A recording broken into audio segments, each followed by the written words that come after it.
Le monument de la musique Chantal Goya et son époux et producteur Jean-Jacques Debout ont publié un long message poignant sur le compte Instagram du chanteuse. Le message du couple est accompagné d'une photo de la chanteuse avec son ami et chorégraphe Arthur Plachart. La photo semble dater des années 1960, lorsque Chantal Goya commençait tout juste sa carrière d'actrice et de chanteuse.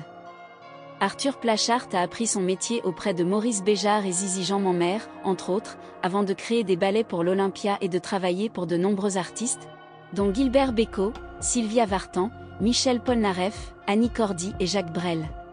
Le chorégraphe participe également à des spectacles à gros budget, comme la comédie musicale Les Misérables de Robert Hossein.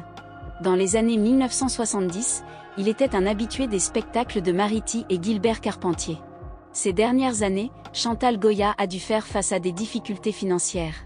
En 2007, elle et son mari ont été condamnés à 18 mois de prison avec sursis et à 20 000 € d'amende pour près d'1/4 million d'euros d'arriérés d'impôts. Cependant, elle n'est pas sans domicile fixe, contrairement aux rumeurs récurrentes. Mes problèmes d'argent n'ont aucun sens, c'est insultant pour ceux qui sont vraiment en détresse, a-t-elle déclaré. Tout au long de sa carrière, Chantal Goya a toujours fait passer sa famille avant la scène. Invitée de l'émission La Boîte à Secrets, diffusée sur France 3 ce vendredi 17 décembre, l'artiste n'oubliera pas d'évoquer son fils Jean-Claude et sa fille Clarisse. Si elle berce les plus jeunes de ses douces mélodies depuis plusieurs générations, Chantal Goya a dû faire de même avec ses propres enfants. En plus de parler de ses 58 ans de carrière dans l'émission La Boîte à Secrets, diffusée ce vendredi 17 décembre sur France 3, la chanteuse ne manquera pas d'évoquer son fils et sa fille.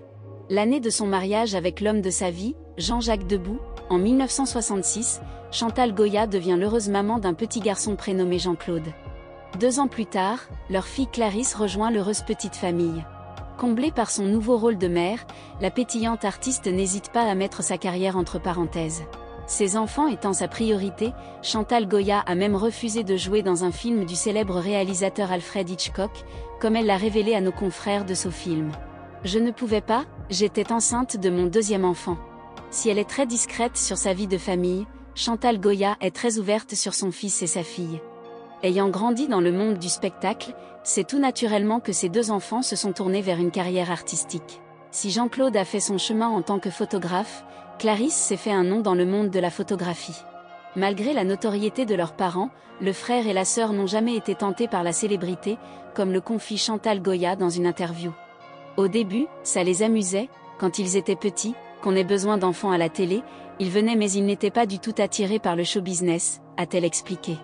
Loin de la sphère médiatique, Jean-Claude et Clarisse ont donné à Chantal Goya 4 petits-enfants. Un rôle de grand-mère qui la rend très fière, comme elle l'a confié dans les colonnes d'Ici Paris. Ils connaissent tout mon répertoire et sont très fiers de leur grand-mère. Ils sont gentils car ils me disent que je n'ai pas l'air d'une grand-mère. En compagnie de ses enfants et petits-enfants, Chantal Goya ne peut que passer un bon Noël. Contrairement à ce qui a été dit, Chantal Goya n'a jamais été sans domicile fixe. Alors que nos confrères de France Dimanche laissaient entendre que l'artiste de 79 ans et son mari étaient à la rue, la chanteuse a tenu à mettre un terme à cette folle rumeur. En réalité, le couple n'a tout simplement pas souhaité renouveler le bail de son appartement, situé au cœur de Pigalle.